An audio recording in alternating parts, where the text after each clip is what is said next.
The new St. Louis County Jail Director Tim Ware says on February 7th, dozens of inmates at the jail in Housing Unit 7C refused to go back in their cells. In this video provided by the county, you can see guards telling the inmates to go back in their cells around 5:15, and some of them appear visibly frustrated, throwing up their hands when speaking with the guards. We had 34 residents that were unhappy with the status of the Wi-Fi, their time out in the day room, and how they could make phone calls. You can see the inmates at various points holding their tablets in the air, trying to get service. Those tablets are their primary form of communication with their families and attorneys. Ware says the inmates' complaints were legitimate, and as a jail, they have to do better.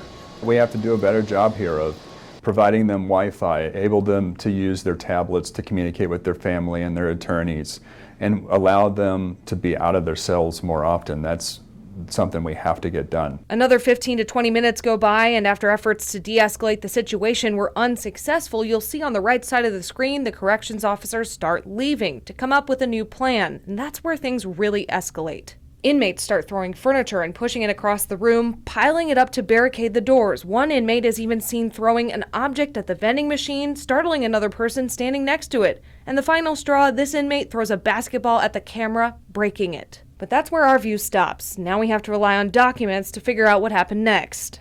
Ultimately, it lasted about 40 minutes altogether. The corrections officers made a plan, and they had to use chemical dispersants to calm everything down and back the residents away from the doorway.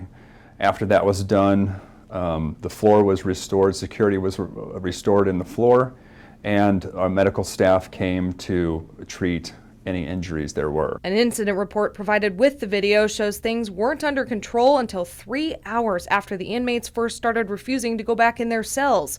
Ware says staffing is the root of several problems, and they're about 80 corrections officers short. We can't use that we're short-staffed as an excuse. We have to be creative and figure out a way to do it.